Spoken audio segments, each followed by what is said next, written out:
আমন্ত্রণ দীপ্ত সংবাদে আপনাদের সাথে আছি আমি ইয়াসমিন সুমনা।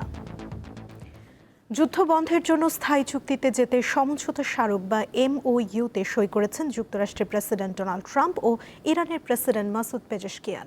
ফ্রান্সের রাজধানী প্যারিসের ভার্সাই প্রাসাদে এই সমঝোতা স্মারকে সই করেন ট্রাম্প। বিশ্বের উন্নত দেশগুলোর জোট G7-এর শীর্ষ সম্মেলনে অংশ নিতে ট্রাম্প ফ্রান্স সফরে রয়েছেন। এর মাঝে এই চুক্তিতে সই করার ঘোষণা এলো। ইরানের পক্ষ থেকেও বৃহস্পতিবার দেশটির প্রেসিডেন্ট সমঝোতা স্মারকে সই করার বিষয়টি নিশ্চিত করা হয়েছে। এর আগে বুধবার মধ্যপ্রাচ্যে যুদ্ধ বন্ধে ইরানের সঙ্গে করা সমঝোতা স্মারকের নথি প্রকাশ করে যুক্তরাষ্ট্র। MOU-তে হরমুজ প্রণালী খুলে দেয়া ও ইরানের ওপর থেকে নির্দিষ্ট কিছু আর্থিক নিষেধাজ্ঞা শিথিল করার কথা উল্লেখ রয়েছে। এখন যুক্তরাষ্ট্র ও ইরানের মধ্যে চূড়ান্ত চুক্তি নিয়ে আলোচনার জন্য 60 দিনের একটি সময়সীমা শুরু হবে।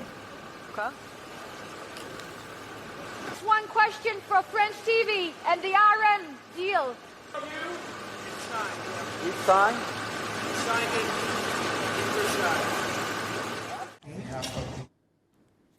এ বিষয়ে আলোচনা করতে আমাদের সঙ্গে স্টুডিওতে উপস্থিত আছেন আমাদের সহকর্মী ইসরাত সুমা। তার সাথে কথা বলবো।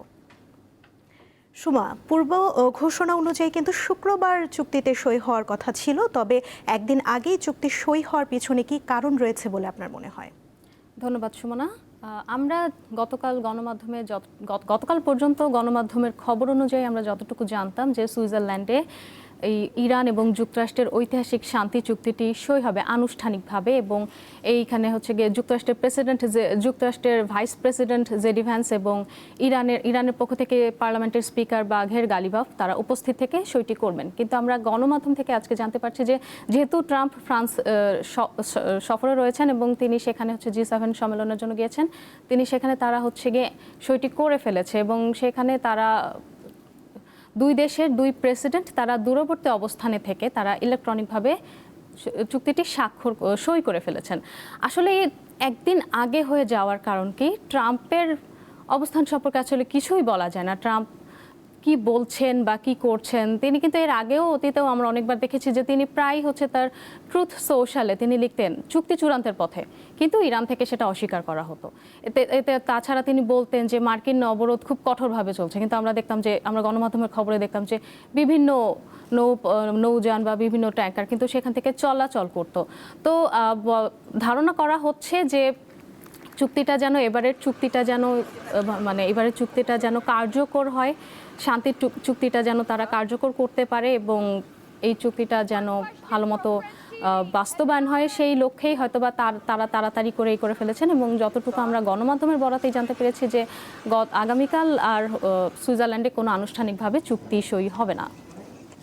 আরেকটা বিষয় জানতে চাচ্ছি আপনার কাছে, এই সমঝোতা স্মারক থেকে একটি স্থায়ী চুক্তিতে যাওয়ার পথে কোনো বাধা রয়েছে কিনা, কি মনে হয় আপনার?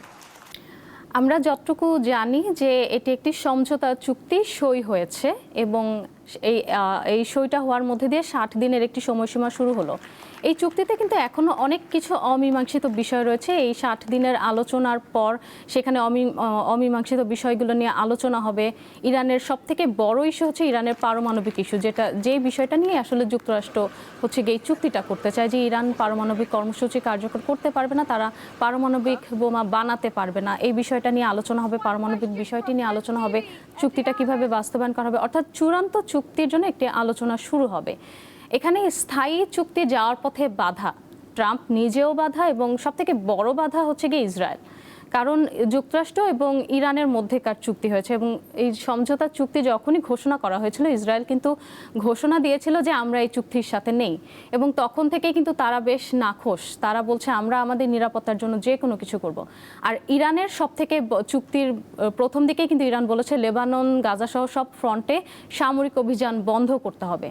এক্ষেত্রে কিন্তু আমরা দেখছি যে ইসরায়েল গতকালও লেবাননে হামলা করেছে এবং 4 জন মানুষের মতো মারা গিয়েছে লেবাননের সব, এবং সম্মুখভাগেও তারা হামলা চালাচ্ছে, এমনকি তারা ট্রাম্পের কথাও শুনছে না।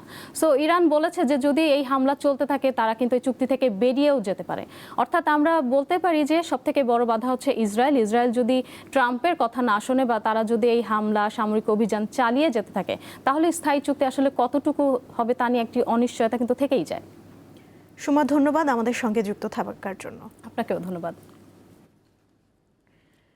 কুড়িগ্রামের রৌমারী সীমান্তে মানবিক সংকট আরও গভীর হচ্ছে। ভারত থেকে জোর করে ঠেলে দেয়া 6 মাস বয়সী এক শিশুসহ 9 জন এখনও সীমান্তের শূন্যরেখায় অবস্থান করছেন। রোদ বৃষ্টিতে খোলা আকাশের নিচে অনিশ্চয়তায় দিন কাটছে তাদের। গত রোববার গয়টাপাড়া ও ভন্দুরচর সীমান্ত দিয়ে ওই 9 জনকে বাংলাদেশে জোর করে ঠেলে দেওয়ার চেষ্টা করে ভারতের সীমান্তরক্ষী বাহিনী বিএসএফ। কিন্তু বিজিবির কঠোর অবস্থানের কারণে ওই 9 জন শূন্যরেখা সংলগ্ন এলাকায় অবস্থান নেয়। ঘটনার পর বিজিবি বিএসএফ কোম্পানি কমান্ডার পর্যায়ে অনুষ্ঠিত পতাকা বৈঠকেও কোনো সমাধান হয়নি।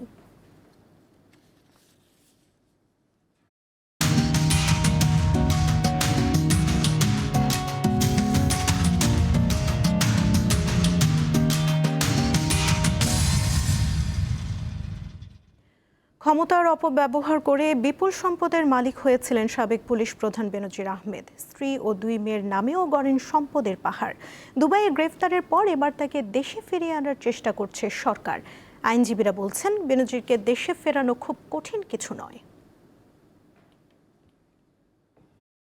আওয়ামী লীগ সরকারের সময় দেশের সবচেয়ে ক্ষমতাধর পুলিশ কর্মকর্তা ছিলেন বেনজির আহমেদ। ডিএমপি কমিশনার, র্যাব প্রধান এবং এরপর পুলিশের মহাপরিদর্শকের দায়িত্ব পালন করেন তিনি। সম্পদ অনুসন্ধানে দুদক একটি কমিটি গঠনের সিদ্ধান্ত নেওয়ার পর 2024 সালের 4 মে সপরিবার দেশ ছাড়েন বেনজির। সম্প্রতি সংযুক্ত আরব আমিরাতের দুবাইয়ে গ্রেপ্তারের পর ফের আলোচনায় এসেছেন তিনি। বাড়ি থেকে টোকায় নিয়ে আসবো, মাটির তলে ঢুকলে সেখান থেকে বের করে নিয়ে আসবো। অপরাধ বিশেষজ্ঞ জানান, বেনজির আহমেদকে দেশে ফিরিয়ে বিচারের মুখোমুখি করা জরুরি, যা শুধু পুলিশ বাহিনী নয়, সব পেশার ক্ষমতাধর কর্মকর্তাদের জন্য দৃষ্টান্ত হয়ে থাকবে। এখন এখানে লড়াইটা চলবে ত্রিপক্ষীয় লড়াই। বাংলাদেশ সরকারের পক্ষ থেকে লড়াই, দুবাইয়ের পুলিশ কিংবা প্রশাসন কিভাবে দেখছে, বেনজির আহমেদ কি করছেন, এই ত্রিপক্ষীয় লড়াইয়ের মধ্য দিয়ে আসলে কি হবে সেটা এখনই বলা মুশকিল। তবে আমরা চাই যে আমাদের সরকার বেনজির আহমেদকে দেশে ফিরিয়ে এনে আইনের মুখোমুখি করুক। দুর্নীতি দমন কমিশনের করা এক মামলায় দুবাইয়ে গ্রেপ্তার হয়েছেন এক সময়কার দাপুটে ও ক্ষমতাধর সাবেক আইজিপি বেনজির আহমেদ। এখন প্রশ্ন হচ্ছে, কিভাবে তাকে দেশে ফিরে আনা যায়, অথবা আদৌ কি সম্ভব হবে তাকে দেশে ফিরিয়ে আনা? সে যদি অন্য কোনো মামলায় গ্রেপ্তার হতেন, সেখানে যদি সে বন্দি থাকতেন, সেই বন্দি আনার জন্য বন্দি বিনিময় চুক্তির দরকার ছিল। কিন্তু এখানে তো গ্রেপ্তারটা হয়েছে একটা বিশেষ রিকোয়েস্টে, এবং সেই যে সেটাও একটা আইনি প্রক্রিয়া, আন্তর্জাতিকভাবে স্বীকৃত, এবং এটা কিন্তু দুবাই সরকার রিকোয়েস্টটা নাও মানতে পারতেন। তো যেহেতু তারা মেনেছেন, কাজে আমার কাছে মনে হয় যে তারা, বাংলাদেশ সরকার যখনই তাদেরকে লিখিতভাবে তাদের কাগজপত্র পাঠিয়ে তাকে ফেরত চাইবেন, দুবাই সরকার হয়তো সেখানে দিয়ে দেবে। আরব আমিরাতে পাঠানোর জন্য দুদকের দায়ের করা 6টি মামলার নথিপত্র এবং গণঅভ্যুত্থানের ঘটনায় রাজধানীর বিভিন্ন থানায় দায়ের হওয়া 2টি হত্যাসহ 17টি মামলার নথি প্রস্তুত করছে পুলিশ। আইন বিশেষজ্ঞরা বলছেন, সাবেক আইজিপি বেনজির আহমেদকে ফেরাতে বাংলাদেশকে সংযুক্ত আরব আমিরাতের আদালতে বেশ কিছু নথি জমা দিতে হবে। গ্রেপ্তারি পরোয়ানার কপি, মামলা সংক্রান্ত কাগজপত্র, অপরাধ সংশ্লিষ্ট নথি এবং বাংলাদেশের সব আদালতের সব আদেশের নথি জমা দিতে হবে আরব আমিরাতের আদালতে। দিলশা দানি, দীপ্ত সংবাদ, ঢাকা। সাবেক আইজিপি বেনজির আহমেদের মালিকানাধীন গোপালগঞ্জের Savanna Eco Resort and Natural Park এখন সম্পূর্ণ সরকারি তত্ত্বাবধানে পরিচালিত হচ্ছে। মৎস্য ও ভূমি মন্ত্রণালয়ের তত্ত্বাবধানে চলছে এর কার্যক্রম। তবে এই ইকো রিসোর্টটি নির্মাণের সময় স্থানীয়দের কাছ থেকে জোর করে জমি ক্রয় করা সহ নানা অভিযোগ রয়েছে। গোপালগঞ্জ সদরে বৈরাগীটোল গ্রামের কমপক্ষে 621 বিঘা জমির উপর সাবেক আইজিপি বেনজির আহমেদ গড়ে তোলেন Savanna Eco Resort and Natural Park. সেখানে রয়েছে দৃষ্টিনন্দন সুইমিং পুল, বিভিন্ন রাইড, কৃত্রিম লেক সহ সবুজ মনোরম পরিবেশ। রিসোর্টে রাত্রিযাপনের জন্য রয়েছে আধুনিক সুযোগ সুবিধা সম্বলিত কটেজ বা ভিলা। অভিযোগ রয়েছে, স্থানীয়দের ভয়ভীতি দেখিয়ে ও কৌশলে বেনজির তার এই বিশাল রিসোর্টের জমি ক্রয় করেন। জমি না দিলি পারা হয়তো উল্টোপাল্টা কথাবার্তা বলছে, তাকে জোর করে বাধ্যতামূলক তাকে জমি দিয়ে দিছে। হয়তো অনেক লোকে বলছে যে জমি বিক্রি করবো না, হ্যাঁ, খালি করে আমাকে জমি দেওয়া লাগছে। কেউ জমি বিক্রি করতে রাজি না হলে তার বিরুদ্ধে মিথ্যা মামলা দিয়ে হয়রানি করা হতো। দ্রুত সেসব মামলা থেকে মুক্তি চায় ভুক্তভোগীরা। একটা জমি কিনে নেছে বালু, বালের ওইখানে প্রথম একটা জমি কিনে নেয়, পাশের কোনো জমি কিনি নাই। ওই ইয়ারটার থেকে সব জমির বালি তলের থেকে টানসার উপর থেকে ভাঙছে। এখানে উনি মেইন গেট করছে, যার কারণে আমরা আমাদের এই সে পুকুরগুলোয় যাইতে পারি না। উচ্চমানের মানুষ, এই জন্য ভয়তে ওনার যাবো সে কথা ওনারে কোনোদিন আমরা বলিও না। প্রথমত উনি একটা গেট রাখছিল আমাদের, পরে সে গেটটাও বন্ধ করে দেয়। তারা ওনার বিরুদ্ধে কথা বলছিল, তাদের বিরুদ্ধে হয়রানি করার জন্য মামলা দেওয়া ছিল, মিথ্যা মামলা। তো সেই মামলাগুলা যদি প্রত্যাহার হইতো তাহলে অনেক ভালো হইতো। সম্প্রতি বেনজির আহমেদের গ্রেপ্তারের খবরে খুশি বৈরাগীটোল গ্রামের বাসিন্দারা। বেনজির আহমেদ গ্রেপ্তার হয়েছে এই বিষয়ে তো অনেকে যারা তার মনে তাকে কষ্ট আছে, তো তাকে ভালো লাগতেছে। আদালতের নির্দেশনা অনুযায়ী রিসোর্টের জলাশয়, কটেজ ও অন্যান্য স্থাপনা ক্রয় করা হয় এবং সেগুলো রক্ষণাবেক্ষণের ব্যবস্থা নেওয়া হয়। কৃষি জমি দেখভালের দায়িত্ব দেওয়া হয় কৃষি সম্প্রসারণ অধিদপ্তরকে এবং পুকুর ও জলাশয়ের দায়িত্ব দেওয়া হয় মৎস্য কর্মকর্তাকে। 2024 সালের 3 জুন পার্কটি বন্ধ ঘোষণা করে কর্তৃপক্ষ। কামরুন নাহার, দীপ্ত, বার্তাকক্ষ। সম্প্রতি বগুড়ার নতুন 4টি ইউনিয়ন গঠন করে গ্যাজেট প্রকাশ করে সরকার। এরপর ইউনিয়নগুলোর নাম নিয়ে সমালোচনা শুরু হয়। অভিযোগ উঠেছে স্থানীয় সরকার, পল্লী উন্নয়ন ও সমবায় প্রতিমন্ত্রীর পৈতৃক বাড়ি এবং তার 2 ছেলের নামে 3টি ইউনিয়নের নামকরণ করা হয়েছে। এ বিষয়ে গত সোমবার জাতীয় সংসদে ব্যাখ্যা দেন প্রতিমন্ত্রী। বগুড়ার শিবগঞ্জ ও নবগঠিত মোকামতলা উপজেলায় 4টি নতুন ইউনিয়ন গঠন করে গত 11 জুন প্রজ্ঞাপন জারি করে স্থানীয় সরকার। এর মধ্যে শিবগঞ্জে মীরবাড়ি এবং মোকামতলায় সীমান্ত, দিগন্ত ও স্বর্ণগ্রাম নাম দেওয়া হয় 3টি ইউনিয়নের। মীরবাড়ি নামটি প্রতিমন্ত্রী মীর শাহে আলমের পৈতৃক বাড়ির নাম। এছাড়া সীমান্ত ও দিগন্ত তার 2 ছেলের নাম। বিষয়টি জনসম্মুখে আসার পর এ নিয়ে চলছে আলোচনা সমালোচনা। স্থানীয়রা বলছেন, অতি উৎসাহী হয়ে বংশীয় পদবি ও 2 ছেলের নামে ইউনিয়ন করেছেন প্রতিমন্ত্রী। ক্ষমতায় যায় তাই মাতাব্বর হয়ে যায়, জনগণের আর ধার ধারে না। সে নিজেও বলতেছে জনগণের মতামত অনুযায়ী নাম দেওয়া হয়েছে, কিন্তু কার কাছ থেকে সে, কোন জনগণের কাছ থেকে মতামত নিল, এটা তো আমরা এখন পর্যন্ত বুঝতে পারলাম না। যদি ইউনিয়নটা করতেই চাই, ওই এলাকার যে জেনুইন নামটা, সেই নামটা দিয়ে করাই উচিত। বিভিন্ন পরিবারের এর ওর নাম দিয়ে করাটা ঠিক হচ্ছে না। তবে প্রতিমন্ত্রীর অনুসারীদের ব্যাখ্যা, শিবগঞ্জের নতুন ইউনিয়নটি মীরবাড়ি এলাকায় হওয়ায় মীরবাড়ি নাম দেওয়া হয়েছে। আর মোকামতলা উপজেলার 2 নতুন ইউনিয়ন উপজেলার সীমান্ত ও দূরবর্তী এলাকায় হওয়ায় সীমান্ত দিগন্ত নামকরণ করা হয়েছে। প্রতিমন্ত্রীর ছেলের নাম হলো মীর দিগন্ত, কিন্তু এখানে মীর দিগন্ত দেওয়া নাই।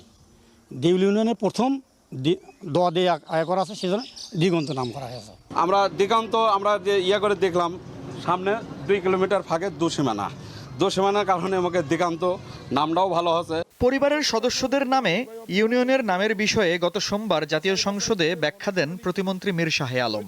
কাকতালীয়ভাবে তার 2 ছেলে মীর সীমান্ত ও মীর দিগন্তের নামের সাথে ইউনিয়ন দুটির নাম মিলে গেছে বলেও জানান তিনি। মিরাকিলে আমার সন্তানদের নামের সাথে মিলে গেছে ঠিকই, কিন্তু আমাদের সন্তানের নাম হচ্ছে আমার মীর সীমান্ত, মীর দিগন্ত। আমার যদি টেনশন থাকতো সন্তানের নামে করার, তাহলে তো আমি ইউনিয়নের নাম প্রশাসনকে বলতাম যে রাখেন মীর সীমান্ত, না হলে মীর দিগন্ত, কিন্তু নামের আগে তো মীর নাই। উপজেলা প্রশাসন বলছে প্রশাসনিক প্রক্রিয়া অনুসরণ করেই গ্যাজেট প্রকাশ করা হয়েছে। অধিকাংশ লোক যে পক্ষে মত দিয়েছে সেই অনুযায়ী নামকরণ করেছে, আমরা ওটা পাঠিয়ে দিয়েছি। এটা কার নামের সাথে মিলেছে এটা আমি এখন পর্যন্ত ওয়াকিবহাল নয়। এদিকে ইউনিয়নের নাম নিয়ে সমালোচনার মধ্যেই শিবগঞ্জ উপজেলার নাম পরিবর্তন করে মহাস্থান উপজেলা করার ঘোষণা দিয়েছেন প্রতিমন্ত্রী মীর শাহে আলম। আফরিদ হাসান, দীপ্ত, বার্তাকক্ষ। নওগাঁর প্রত্যন্ত এক গ্রামীণ সড়কের বিশাল অংশ জুড়ে 2 পাশে শোভা পাচ্ছে ব্রাজিল ও আর্জেন্টিনার পতাকা। রানীনগর আবাদপুকুর আঞ্চলিক সড়ক থেকে আমগ্রামে প্রবেশের প্রায় 1 কিলোমিটার সড়ক জুড়ে ফুটবল প্রেমীরা এমন ব্যতিক্রমী কাজ করেছে। এবারে জানবো সেই বিশ্বকাপ উন্মাদনার কথা।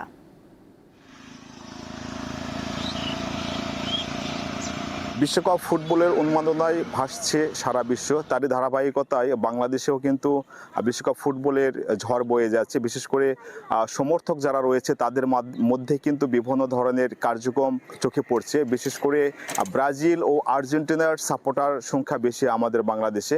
তারই ধারাবাহিকতায় নওগাঁ রানীনগর উপজেলা প্রত্যন্ত একটি গ্রাম আমগ্রাম, যে আমগ্রামের প্রবেশের 1 কিলোমিটার রাস্তা জুড়ে এখানকার যে স্থানীয় যুবকরা রয়েছে যারা আর্জেন্টিনা এবং ব্রাজিলকে সমর্থন করে, তারা নিজের উদ্যোগে এই গ্রামের দুই পাশ দিয়ে ব্রাজিল ও আর্জেন্টিনার পতাকা টাঙিয়ে রেখেছে। খেলার মধ্যে হার জিত থাকবে, এটা স্বাভাবিক।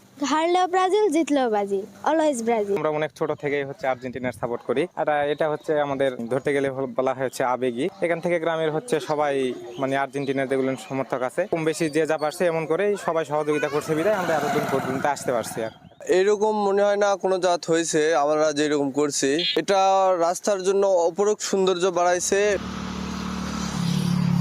এমন ভিন্নধর্মী কাজটি দেখার জন্য এই বিভিন্ন অঞ্চলের লোকজন কিন্তু এই আমগ্রামে আসছেন। তারা দূর থেকে এই ব্রাজিল আর আর্জেন্টিনা পতাকার সাজানো যে রাস্তাটি তারা দেখছেন, অনেকেই ভিডিও করছেন, ফেসবুকে দিচ্ছেন। আরো আগে থেকেও দেখা হচ্ছিল, আমরা টিভি ভাড়া করে খেলা দেখেছি। এখন তো আর টিভি প্রতি জায়গাতে হচ্ছে, সব দেখা হচ্ছিল দোকানে। আমাদের গ্রামের কোনো প্রতিহিংসা নেই। আমাদের কাছে খুব ভালো লাগছে, ছেলেবেলে বাইরে যায় না, মাদক মুক্ত আছে, গাঁও ভালো আছে। রাস্তার দুই সাইডে ব্রাজিল আর্জেন্টিনার পতাকা টাঙ্গা হয়েছে, এজন্য সবাইকে ধন্যবাদ যারা যারা টাঙ্গাছে। এখানকার গ্রামবাসী জানিয়েছে যে যুবকরা যে উদ্যোগ নিয়েছে নিঃসন্দেহে খুবই ভালো, এবং ব্রাজিল ও আর্জেন্টিনার সাপোর্টাররা একসঙ্গে তারা একই জায়গায় বড় পর্দায় বসে বিশ্বকাপ ফুটবলে বিভিন্ন খেলার ম্যাচ দেখছে শান্তিপূর্ণ পরিবেশে। বাইরের গ্রাম থেকে অনেক মানুষজন আসতেছে, দেখতেছে, এবং আমাদের গ্রামের মানুষও এগুলো দেখে অনেক মজা পাইতেছে। খেলা দেখার জন্য আমাদের গ্রামে প্রজেক্টরও ব্যবস্থা করা হয়েছে। সবাই মিলে উভয় দলের সমর্থক মিলে একসাথে মিলেমিশে আমরা খেলা উপভোগ করতেছি। খেলার শেষ মুহূর্ত পর্যন্ত এই পতাকাগুলো এভাবেই রাখা হবে এমনটি জানা গেছে। মোহাম্মদ আব্দুর রউফ, দীপ্ত নিউজ, নওগাঁ। এই ছিল এখনকার মতো। পরবর্তী সংবাদ বেলা 12টায় দেখার আমন্ত্রণ রইল। এছাড়া আরও তথ্য পেতে যুক্ত থাকুন দীপ্ত ডিজিটাল প্ল্যাটফর্মের সাথে। ধন্যবাদ সবাইকে।